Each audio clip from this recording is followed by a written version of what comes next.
the Charity of the Week. So all this week we are speaking to James Cherry about Isle of Pride. And James, I have to say, I'm delighted that you're back. How did all of this happen?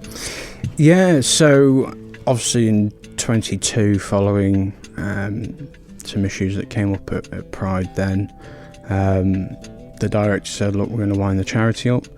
Thankfully they didn't, and then in the August, I think it was about the July, August 24, I got a message off one of the then directors and said, look, something needs to happen in the next month, otherwise we are going to wind it up. There was a group of us who got together and took the mantle on, basically, and that's how I got involved. I mean, prior to that I was a volunteer at Pride 21, and then I was volunteer coordinator for 22, so I've been around Pride for the best part of 5 years. So that's my role, is giving representation out there in the wider community for the LGBT community.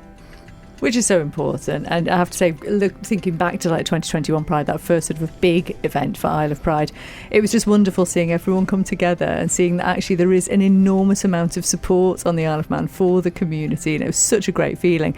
It is going to be a bit different this year. There's not necessarily a huge one-off event. You're sort of spreading events throughout the year, aren't you? Yeah, absolutely. I mean, we were trying to put some sort of event on, big event. Sadly, that's not going to come to fruition, but I would say don't be disheartened. We are going to be doing other things, and we will hopefully have a bigger, better event in 2027. Events-wise, we've got Pride Cinema Club back again.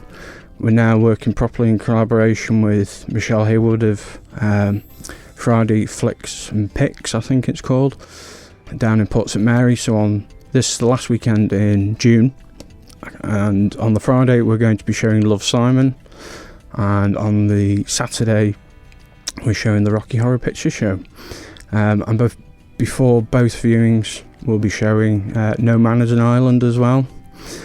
So be a great evening. It's free. It's been supported through a grant from the Arts Council to put on, so it's free to get in, but if you want to get out you have to give a donation.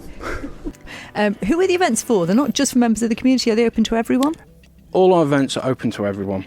We are a very much an open house. As long as you respect other people in the community and people in general, you're more than welcome to come along, get involved in all of our activities, and just have a good time. It's essentially as that.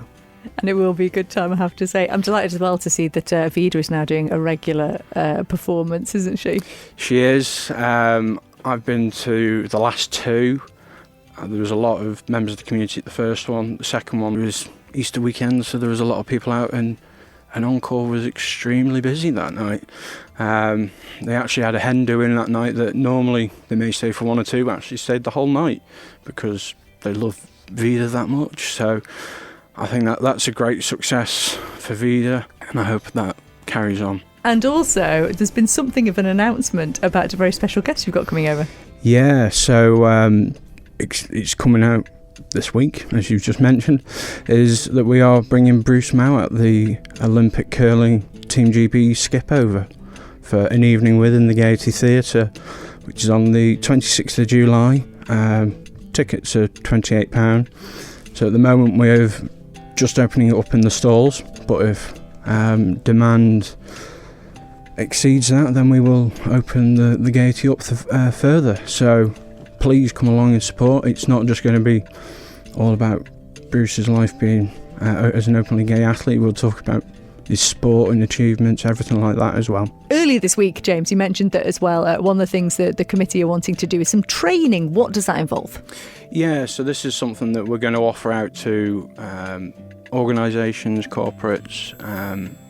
So we're hopefully going to start that in the very near future, and that's going to be based on topic areas within the community. It could be the very basics of the LGBTQ plus community. It could be history of the LGBT movement.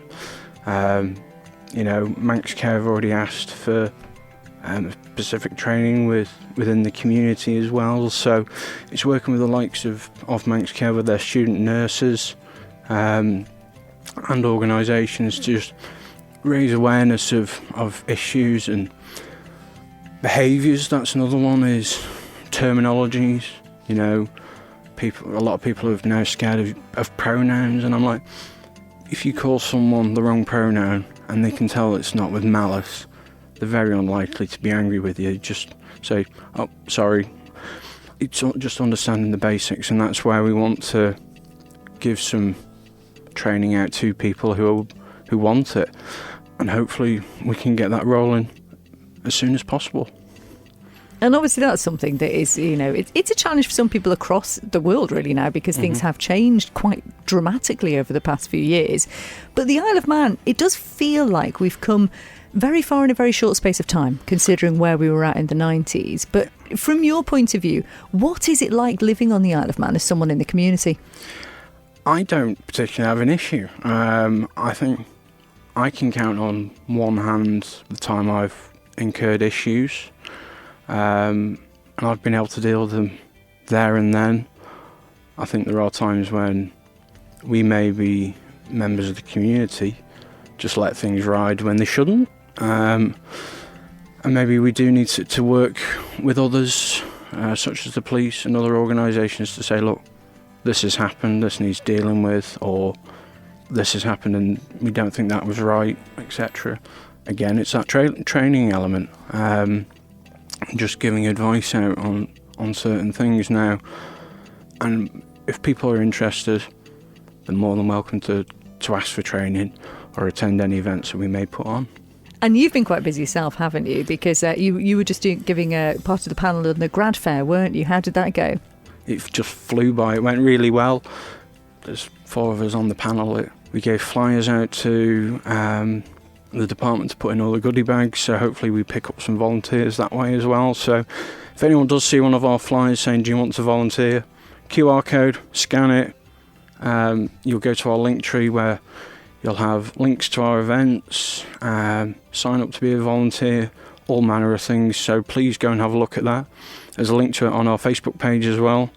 So go there, give us a like and a follow, everything like that, and you can keep up to date with what we're doing.